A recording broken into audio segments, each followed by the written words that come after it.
c'est cool. Il est neuf. Il est neuf. Regardez ce qu'il a à l'intérieur. Salut les mecs, on se retrouve aujourd'hui dans une nouvelle vidéo.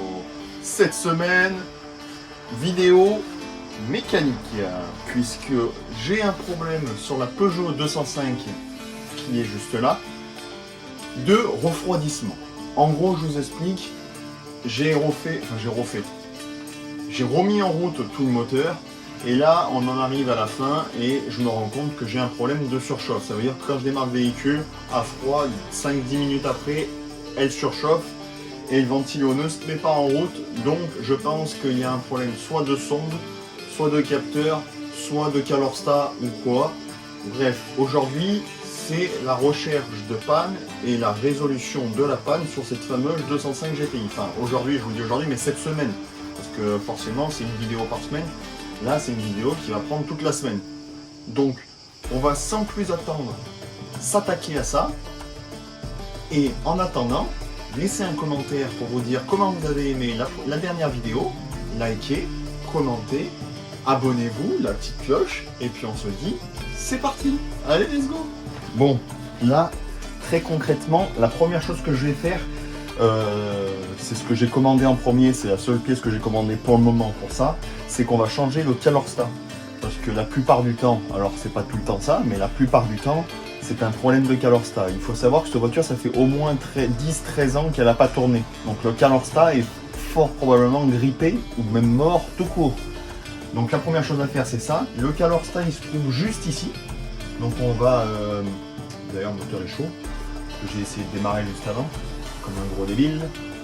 Donc on va pincer la durite ici avec une pince un peu spécifique. On va dévisser ça, comme ça on enlève la durite. Ça va couler un peu, mais c'est pas grave.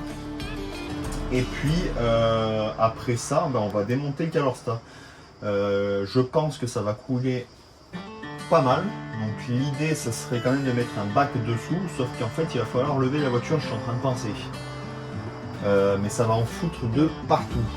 Donc, la solution que j'ai à ça, j'en ai pas. Pas de solution.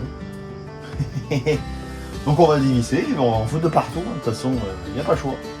Donc là, on va tout simplement venir pincer, donc avec ce genre de pince là, la durite qui est en sortie, le plus près possible, c'est l'idéal pour qu'il y ait moins de fluide qui coule. Tac, alors attendez, je vais la prendre correctement quand même. Là, et on va venir serrer au maximum. Voilà, donc déjà là, normalement, il n'est pas censé y avoir de liquide, enfin, il n'est pas censé trop y avoir de liquide qui coule. Normalement, je dis bien normalement. Là, après, il n'y a plus que le petit serre-joint ici à dévisser. Comme ça, on enlève cette durite, enfin, on la déclipse, du moins. Je vais quand même protéger la tête de Delco qui est juste dessous, je n'aimerais pas le humidifier parce que sinon ça va me casser la tête. Je vais y mettre, je sais pas, un gant étanche ou quoi là, dessus. Et comme ça, après on va pouvoir démonter ça. Là, alors, on va essayer de caler ça correctement, histoire que ça fasse bien l'affaire. Voilà. Alors c'est juste l'histoire que ça ne humidifie pas la tête de Delco. On va pas non plus tout étancher, mais au moins que ça soit protégé. Là, voilà. Tac, donc là on va dévisser ça, et normalement ça devrait commencer à couler. J'espère pas, enfin c'est logique que si, mais ça me fait bien chier. Alors par contre, là, voilà. Hop, on peut même l'enlever. Vous croyez à ça? On va enlever du coup ce fameux serre-joint, parce que c'est un serre-joint comme as. Donc en fait on a juste à le mettre dedans, tac, le fermer. Comme voici. Là, du coup on n'a plus qu'à tirer cette durite sans trop abîmer ce qu'il y a autour. Après, si on peut même garder le liquide à l'intérieur, c'est top. On va essayer ça tout de suite. Là. Voilà. Donc là, dans l'idée, je vais essayer de la caler pas comment. Ce serait pas mal que je puisse la caler pour que ça évite d'en foutre de partout. Dans l'idée, juste là. Alors attendez, j'avais pas prévu ça. J'avais pas réfléchi à ça. Déjà je réfléchis pas beaucoup.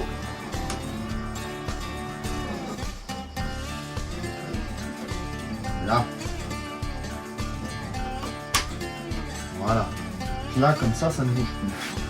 Après, le Calorstar. Waouh. Ah ouais, mais il y a un gros problème en fait. Regardez ce qu'il y a à l'intérieur. En fait, le circuit de refroidissement, il est tout bouché. C'est pour ça que ça fonctionne pas. Wesh. Bon, je crois que là, la recherche de panne, elle a été toute trouvée. Hein. Là, je suis choqué, les mecs. Bon, les mecs, sous cette coupe désastreuse, nous avons peut-être probablement trouvé pas un, mais 2 problèmes qui font que le circuit de refroidissement ne fonctionnait pas. Puisque je vais vous montrer l'étendue des dégâts. Alors, il n'y a rien de grave, mais un truc que j'ai jamais vu. Alors, si vous connaissez ce problème, dites-le moi en commentaire, parce que là, c'est la première fois que je vois ça. Alors après, j'en ai pas fait tous les jours. J'en ai déjà très rarement fait, du circuit de refroidissement. Et c'est la première fois que je vois ça. Donc, je vais vous montrer ça tout de suite. Bon, le résultat, il est sans appel. Donc ça, c'est la pièce. Hein. Là, l'extérieur est propre. Par contre, regardez l'intérieur. Non, mais l'intérieur... C'est quoi cette merde? Alors là, s'il y a quelqu'un qui peut m'expliquer comment c'est possible d'avoir ça à l'intérieur, je suis vraiment preneur. Qu'on puisse m'expliquer en commentaire, savoir le comment du pourquoi. Il y a toute cette gélatine qui est bien grasse, bien... Ça fait de la... En fait, ça fait un gel. Et puis là, donc le Calorstar, qui est complètement mort, hein, il n'y a pas à dire. Hein. Comparé au nouveau, il n'y a rien à dire. Du coup, voilà. Et l'avantage...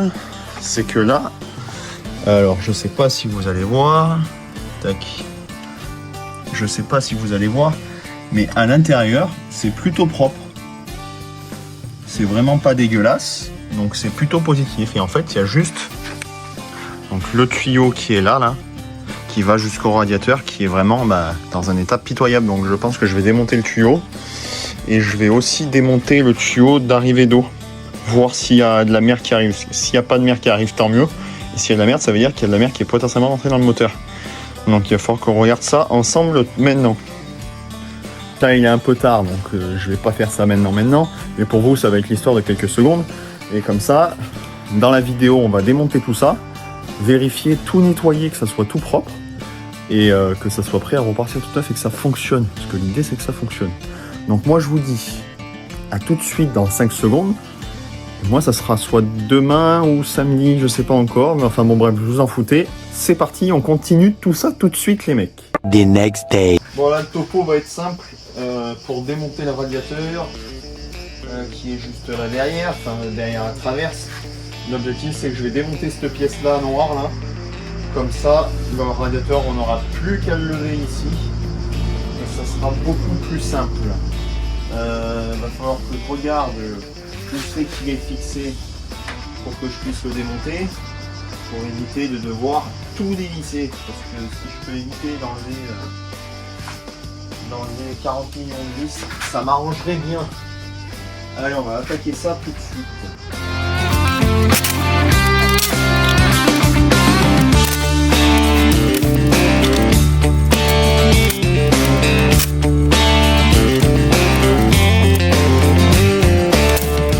Bon les gars, le radiateur c'est bon, il a disparu, tout a été démonté.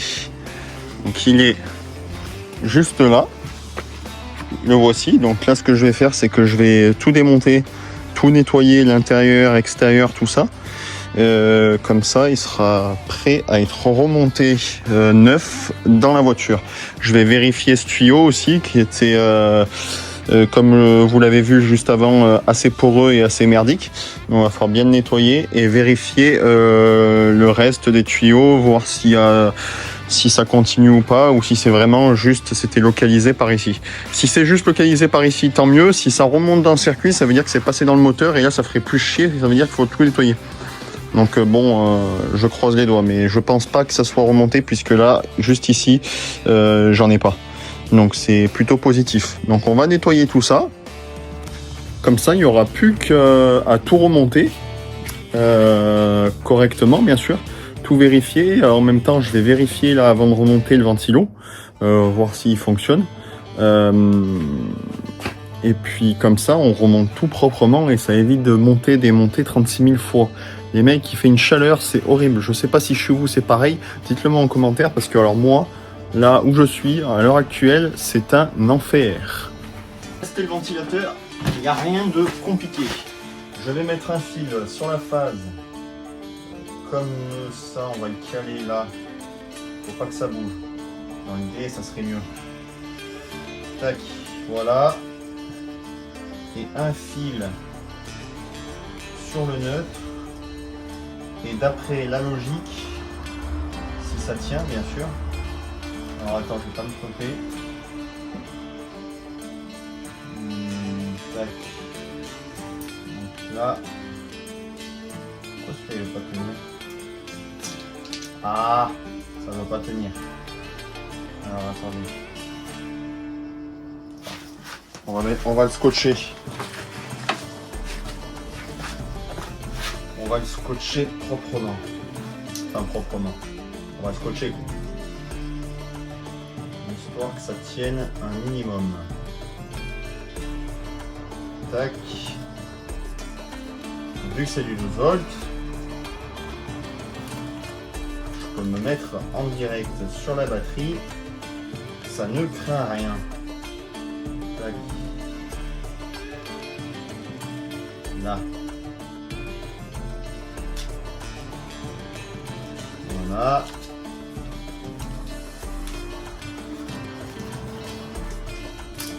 Là. Du coup.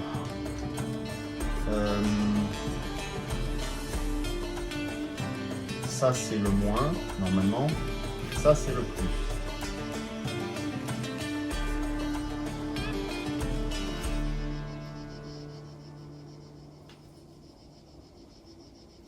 Zéro réponse.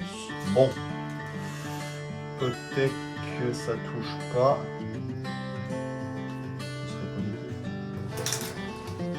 Ah, il fonctionne. Bon. C'est bon. Ventilateur testé et il fonctionne. Comme ça, vous avez la tech pour chez vous. Si un jour vous voulez tester, vous savez comment faire. Prenez votre batterie. Comme ça, vous avez juste à prendre votre batterie. J'espère que vous l'avez entendu. Moi, je l'ai entendu. Donc, il fonctionne. C'est une très très bonne chose. Ça m'évite de le changer. Hop. Donc, ça, c'est bon. Voilà. Donc, ça, c'est une bonne chose de fait. Après, qu'est-ce qu'on va faire? Donc, on élimine ce problème. Ça, c'est une bonne chose. Je vais démonter ça. Là, je ne sais plus le nom de cette pièce. Je vais démonter cette pièce, démonter cette pièce, les nettoyer proprement. Démonter ce vase là, je sais pas, je pense que c'est un vase de surplus qui recrache dedans. Je vais le démonter pour le nettoyer. Ah non, c'est le vase d'extension ça. Alors on est caché ici. D'accord. Je vais le démonter aussi pour le nettoyer proprement. Nettoyer toutes les ailettes là, lui passer un coup de flotte dedans, mais l'air il passe, donc c'est déjà une bonne chose. Quand le ventilo a soufflé, j'ai senti l'air par ici, donc c'est très bon. Et puis après, on n'aura plus qu'à nettoyer l'intérieur pour qu'on reparte sur de bonnes bases avant de le remonter, les mecs. Ça c'est quoi ça? Bref, allez c'est parti, on va faire ça et je vous reprends juste après parce que vous ça vous intéresse pas. C'est juste du nettoyage du chiffon, il n'y a rien de sorcier. Et comme ça, je vous reprends après pour le montage du radiateur. Bon les mecs, là, on en est rendu à un radiateur tout neuf. Enfin, tout neuf. Tout nettoyé. L'intérieur coule de source, l'eau est cristalline, l'extérieur est presque à 80% tout neuf. J'aime autant vous dire que là, l'eau elle va fuser. Le moteur va monter pas en température. Il va tourner à 60 degrés max Il est neuf. Il est neuf. Je vais vous montrer ça tout de suite. Le voici. Donc le vase d'expansion tout propre, tout neuf, avec le capuchon. Là, le capuchon tout neuf. Les nouveaux riselants tout neuf. Là, c'est tout nettoyé tout neuf. L'intérieur, c'est tout neuf. Là, c'est tout neuf. Le radiateur tout neuf. Et tout est neuf, les gars. Il n'y a plus qu'à le remonter. Là, je vais vous poser sur le trépied et puis on va remonter le radiateur tranquillement. Nettoyer la durite. J'ai pas vérifié la durite du fond, donc je vais m'occuper de la durite du fond aussi quand même, voir si elle est pas un peu sale à l'intérieur. Sinon, je la laisse. On remonte ça à 100% correctement. On vérifie qu'on n'est pas loupé de fil. Et puis normalement, c'est censé péter et monter en température et pas être en surchauffe. Hein. Le liquide de refroidissement, j'en ai. Donc on va pouvoir faire ça. Les gars, j'aime autant vous dire que là, à mon avis, on approche du bout correctement. C'est cool. C'est la fête. The next day. Oh les gars, j'ai tout remonté. J'ai remonté l'ensemble du circuit de refroidissement. Là, il me manque du liquide de refroidissement. Je pensais en avoir. Je vais aller en acheter et je vais aller acheter le bon parce que je sais que les liquides de refroidissement ne sont pas tous les mêmes et les voitures n'acceptent pas tous les liquides de refroidissement. Il me manque un collier. Là, j'ai un collier que j'ai cassé qui était pas bon, qui était un peu pourri. Il va falloir que j'aille acheter ça. Donc, je vais aller acheter ça. Nous, on se retrouve juste après. On monte ce collier.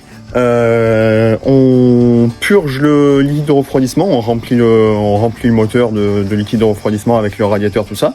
Et puis après on passe au test, au démarrage de la voiture, voir si tout fonctionne. Refaire le niveau de liquide de refroidissement, forcément, parce que le circuit n'aura pas circulé, donc forcément ça va descendre. Et après, une fois que tout le plein est fait, on attend de voir si la voiture monte en température correctement, si le ventilateur se met en route une fois que la voiture est à température, et si la température se stabilise, voir si le moteur ne monte pas en surchauffe. Donc j'espère que ça fonctionne, parce que sinon, j'aime autant vous dire que ça va me saouler et que je vais vite abandonner, parce que j'aime pas quand ça ne fonctionne pas. Mais normalement, tout devrait fonctionner correctement. Donc nous, on se retrouve juste après les petits achats que je vais aller faire pour ça. Et puis, à tout de suite.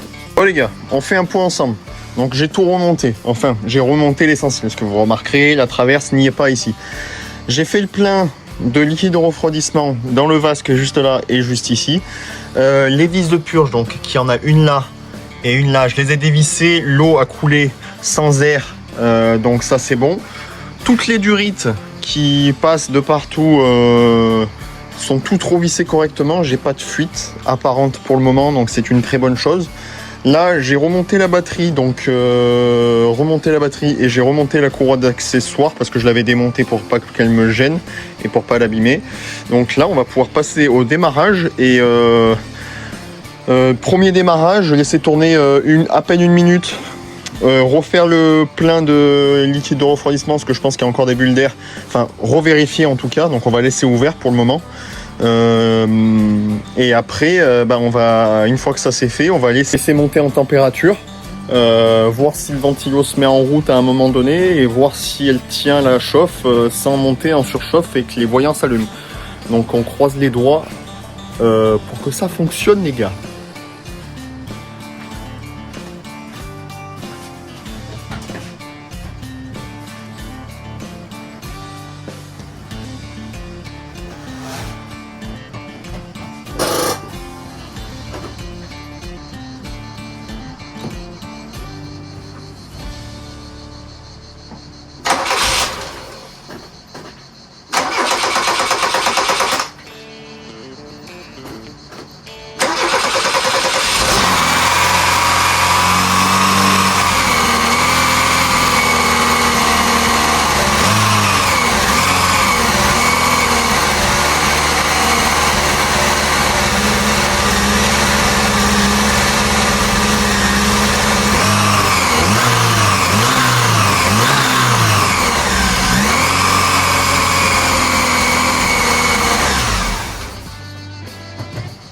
Là, le moteur a démarré.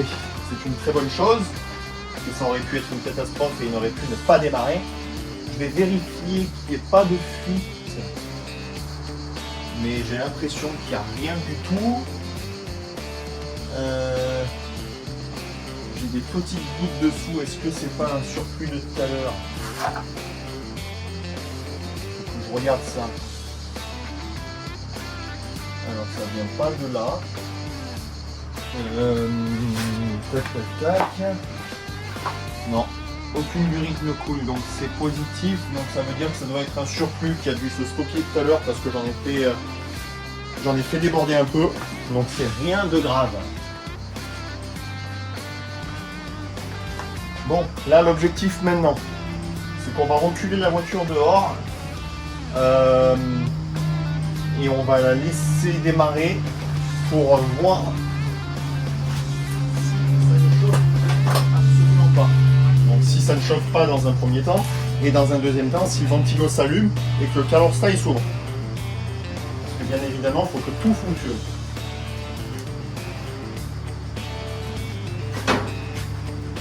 Tac, ça c'est les comptes de tout à l'heure, c'est pas inquiétant.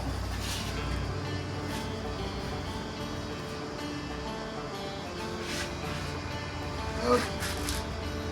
Là, le point positif, c'est que la voiture reste en route.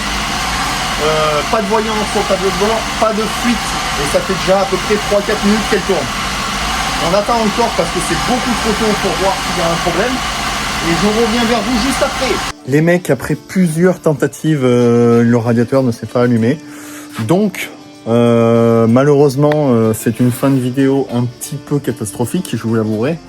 Mais le temps n'était pas avec moi par rapport au fait que la vidéo est tournée un peu tard et que je veux vous sortir une vidéo assez rapidement, en gros tous les mercredis à 19h30. Sur ce, dans une prochaine vidéo, on trouvera le problème, ça je vous le garantis. En gros, là, il y a juste un problème de ventilateur. Le problème est juste que le ventilateur ne se met pas en route. Tout le circuit fonctionne correctement, le calorstat s'ouvre correctement. Le seul problème qu'il y a, c'est qu'en fait, une fois que ça arrive à température, le ventilateur ne se met pas en route et du coup, le circuit de refroidissement ne se fait pas correctement. J'ai pas pu trouver la panne puisque le ventilateur fonctionne. On l'a testé dans cette vidéo. Et puis occasionnellement, si quelqu'un dans les commentaires peut me dire s'il a une idée de d'où ça peut venir, s'il a la même ou s'il a déjà eu ce problème chez un collègue à lui ou lui-même, et ben moi ça pourrait être d'une grande utilité les gars. Donc n'hésitez pas à commenter, à liker, à vous abonner, à laisser des commentaires, ça je vous l'ai déjà dit. Mettez la petite cloche pour être averti que tous les mercredis à 19h30 il y a une vidéo.